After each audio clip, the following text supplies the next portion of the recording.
Mercedes-AMG Interview Lounge. Hey, buddy, good to see you. It's good to actually hug you. And I love Elvis. It's good to congratulate you. Well, I feel like I'm so over actually dancing. And last night, so I'm close to most people on the show. Like, I love you guys like friends. And Danielle was like, I'm in the crowd. Can I see you? And I was like, if I didn't see you, I would be upset. And so after the show, I jumped into the crowd, which I got in trouble for. Did you see that? You did, yeah. But I felt bad because everybody came over to you and started like grabbing at you after that. They're not going to fire you. I mean, it's my last show anyway, right? And so we go out and we're hanging out, and Danielle and her son are there, and we're taking pictures. And I told Danielle, I said, I'm retiring. Like, I can't dance. She's like, well, you didn't dance that much. It's like, there's a reason. I'm not good. He was saying how everybody in the cast is so supportive of him because he doesn't know what he's doing. So they're like, okay, now, Bobby, take a left, make a left. Why not? But let's be very clear about this. First of all, I think you're a great dancer. Yeah. I mean, but then again, who am I? I don't know. But I thought you did stuff out there that I could never do. And I actually watched you improve from like week to week. I mean, I had no choice. I had to improve. I couldn't get much worse. See, here's what you don't know about Bobby. Bobby is the most I don't want to say self-deprecating, self-defecating. Yeah. He poops all over himself. He does. You never give yourself enough credit. You're so talented when you're doing your stuff with your band, and when you're on the air, and when you're just great at everything you do. Well, I don't want to talk about me. I'm so over me at this point. All right, what do you want to know about Gandhi? You know what? We've only ever talked online a little bit. Yeah. We met. We did meet at one of the iHeart Festival. In Vegas. So what is it? Because I know, like, for me, when I was listening, because I used to do pop radio before I went to country, like, Elvis was one of my heroes that I would look at and go, I'll never even get to meet him, much less work with him. Mm-hmm. What is it like actually working with one of the greats that have ever done what we do? No, don't talk. Don't talk. Let me have this, Elvis. Let me have because there's got to be that pressure to that, right? He's so terrible. It's crazy. You come in and you have to work with one of the greats. No, he makes it so easy, which is probably why he would be one of the greats. But they have made me so comfortable. Like, this has been awesome. And I felt the exact same way you did before I got here. Didn't even think I would meet him, let alone work with him. Hold on, time out. Bobby, you're our guest. Are they paying you so much money? So much Like, did money. you come here and go, holy crap, I'm making a really good amount of money now? Silo, like Scrooge McDuck, I just swim around in my coins. Here's the thing about the money here. It just keeps coming in. There's nothing we can do about it. You guys are like, I'm really wondering. Like, was it like more than you thought it would be? Oh, so much more. Oh, come on. Nobody's answering any questions around here. Nate's looking at me like, yeah. Falling out of control. The money's out of control. No, but okay, so last night was your last night on the tour, the Dancing with the Stars tour. Yeah. You brought Sharna out. It was very cool to see Sharna. Yeah. But you ended it at Radio City Music Hall in New York City. Okay, Bobby Bones 5 years ago. Yeah. Was this a part of a plan to be on American Idol, to not only have your huge successful show where you're breaking country artists, now you're Dancing with the Stars, you won it, you're at Radio City on the most iconic stages in the world, and now you're on the Elvis Duran Morning Show. Yes. Yeah. That to me is 5 years ago what I wanted to do, frankly, is to be here with you because, and I wrote about it in my last book where it was like, I looked at you in New York and was like, that's what I want to do. Wait till you see what I wrote about you in my book. The private stuff we said we'd never talk about? No, not that. okay. This actually parallels with what I'm talking about. You are accomplishing so many things, and when you're accomplishing these things, they're not as fabulous as they are to us noticing you accomplish them, and I get that.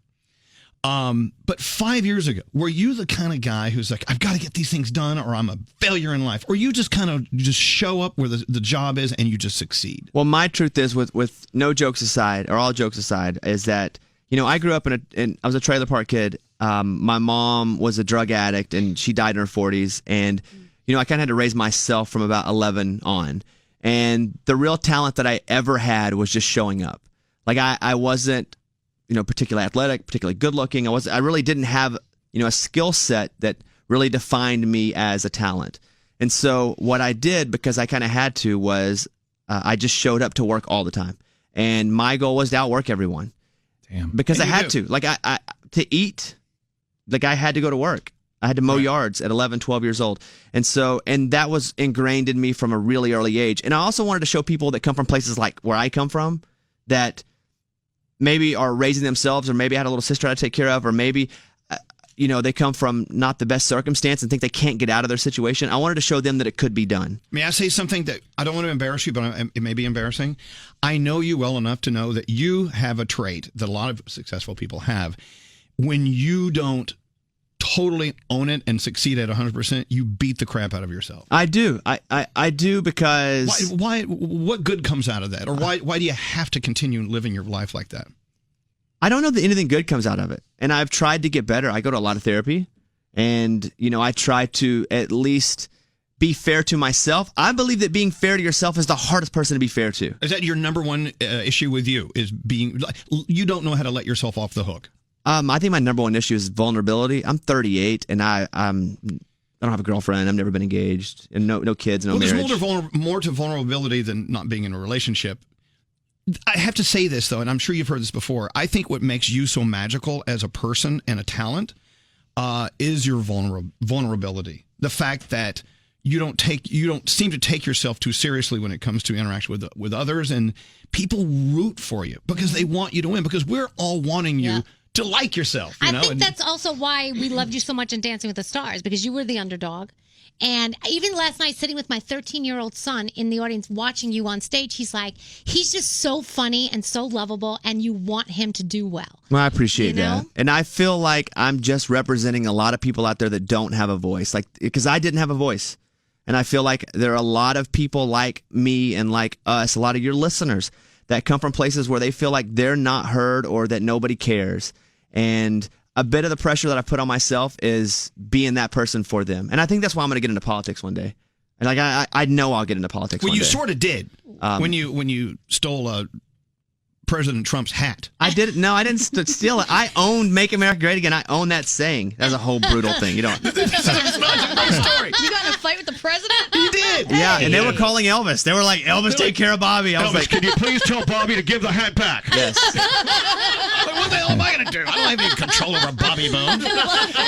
By the way, Bobby Bones is here, and if you're listening to us on the replay, listen to it again, because so far you have dropped a lot of very, very interesting things about yourself. Do you hate talking about you? I mean, you're on book 2. Again, I'm over me, but I've felt that by me sharing things that I've been through, other people relate and go, "Oh, someone else is kind of speaking for me." Right. And so where I did really hate talking about myself so much, it's not for me now. It's for I do feel like I'm the voice for a lot of other people. So it's been a fantastic run the last few years.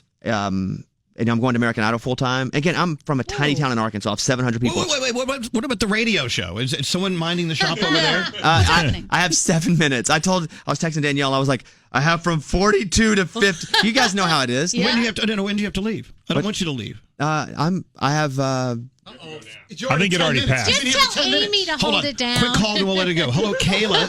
Kayla, say hello to our pal Bobby Bones. Hello. What up? Hi. Oh my God. I'm Kayla. going to cry. Kayla sent us a text. It says, "I'm such a fan of iHeartRadio because Elvis talks about Bobby Bones. I listen to Breakfast Club, Bobby, Enrique. She listens to Those are all our friends, and we have a friendship group that's literally me, you, Charlamagne, and Enrique. This is us. It's such a respectful group. We turn down the lights and we get down with each other. If you know what I'm saying. Hey. Well, so Kayla, what do you find charming about Bobby Bones? He hates having to talk about him, so you talk about him. I don't know.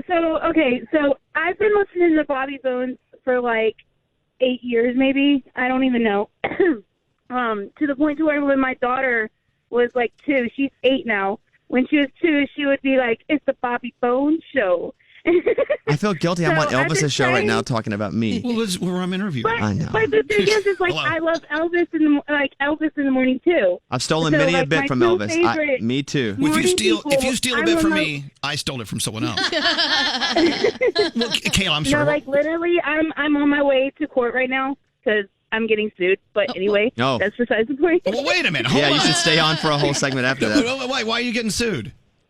Because I didn't pay some thing.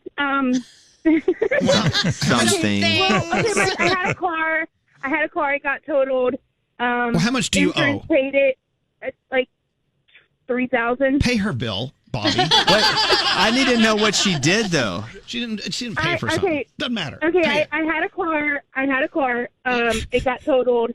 And then I lost my job before it got totaled. It was about to get repoed, and then it got totaled. So I'll split it with luckily you. my husband You want to totaled split it? Okay, hold on. Okay, I don't think they're suing her for money. And I think they're just suing her because she was a bad girl. I mean, do you still owe money? Do you still owe money? Well, yes. How much? Insurance paid it. I owe like $3,000. I Okay, think, here's what somewhere we're gonna do. around there. Elvis and I are gonna split this. We're gonna We're each gonna split pay $1,500, and we're gonna pay this bill for you. I mean, but no one was hurt. There was no like murder or anything like. Yeah. You're telling the my truth husband, here, my right? husband got in a wreck. Okay, Okay. hold on. My husband wrecked it. Okay, well, we're going to pull you out of a rut. Hold on, we're going to put you on hold. We're going to get information from you, and we will You're pay. playing with me. No, we're not playing with you.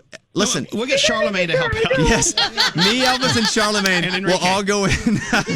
All right, done. I mean, I'm getting nervous about your show. I mean, you're cool here, right? Probably not, but Okay, so the point that Bobby Probably not. the point that Bobby made was he works hard. He works so hard, does. and people like you and Charlemagne make me nervous, and Ryan Seacrest. Yeah. Because you guys are industries. You have worked so hard. You have become this thing more than just a talent. I I work can't do hard that. because I'm scared not to. A lot of people are like, man, it must be cool to just go and do all these things you want to do. I'm terrified to not do all the things that I want to do because I have a small window, and I'm in that window now. And What, are you going to die or something? What are you doing? I don't know what's going to happen tomorrow. Like, I literally don't know what's going to happen tomorrow, but I love having that mindset because, I don't take my foot off the gas. And so I'm very grateful for it. And this is where we're opposite. I'm afraid to work too hard. And I see what these guys do and they accomplish so much more than I just do a radio show with my best friend. Yeah. That's really all I do. See, Elvis has the opposite of FOMO. He has the fear of being asked to go somewhere. No. He doesn't want to go. He And I wants don't know to how to stay pronounce home. that word, Yeah. but I think it's FOGO. FOGO. Fear of going out. Fear of going out. Yeah. I just think your story continues to unfold with a third book, hopefully, in the consideration. I don't know about another book. All I know is that I'm very blessed to be sitting here and to be able to talk to so many people, and I owe it to the people that I talk to because they have lifted me up, and that's who I am. That's what I will continue to be, whether it be on the radio, whether it's if I'm the governor of Arkansas or even the president of the United States, those are all things that I want to do. And for me to be able to travel the country and speak to people and speak to kids who have grown up in very unfortunate situations and not only preach to them but preach for them and relate to them. Like, that's very important to me, and I don't take it for granted. And there are a lot of people listening right now that just feel lost, and I think the biggest thing that I can tell them is that you are not alone. We all feel lost. Even if we look like we don't, we are so lost, and you're not alone when you feel that way. This is why we love Bobby Bones. Yep. And I will say that My show is calling me right now. Go. Go. Bobby Bones. Fabulous. Thank you very much. Thanks, Bobby. Thank you, guys. Greg, get lost on the way down. He doesn't know how to find the studio. This place is so big. I still get lost in this building. He's fabulous. Yeah, I'll just leave it at that. I know a lot of people were like, oh, he shouldn't have won Dancing with the Stars. He wasn't the best. But Yeah. he was the guy, he was the people's champ, and he was the guy who from the beginning wasn't a good dancer. And I feel like that's what the show's about, improving from week to week. And by Right. the He end, started at nothing. Exactly. I hate that. Look, I love Milo. I think Milo's very talented. I loved him in Zombies. But listen, he's a dancer. He came on a dancer. He's already a professional. Bobby didn't know he still don't know what the hell he's doing. Well, I'll tell you what Bobby Bones accomplished on Dancing with the Stars, he's basically accomplished in life. Yeah. He came from a spot where you're expected to not really win Yeah. unless you really work hard. That's why I don't get disappointed in myself when I talk to Bobby Bones, but I just, he's accomplished so much by working so hard at it. And we've accomplished so much by not really working all that hard at it. And I feel a little guilty about it. I know. I'm just letting it all out there for you. Yeah. I'm just farting it out. I understand the sentiment, but I don't think it's true. I wouldn't say you haven't worked hard for it. Well, Bobby At has all. a serious issue of FOMO, the fear of missing out. Right. Yeah. I have HOMO, which is the happiness of missing out. Yeah. Oh, okay. Oh, I thought the other You're going a homo. different Yeah, me direction. too. Well, I got that HOMO too. Okay. You got it both. I have all shades of HOMO. You're homo squared. But Bobby is just an inspiration, and he's just fantastic. Yeah. I'm very, very proud of him. Very happy for Yeah. him.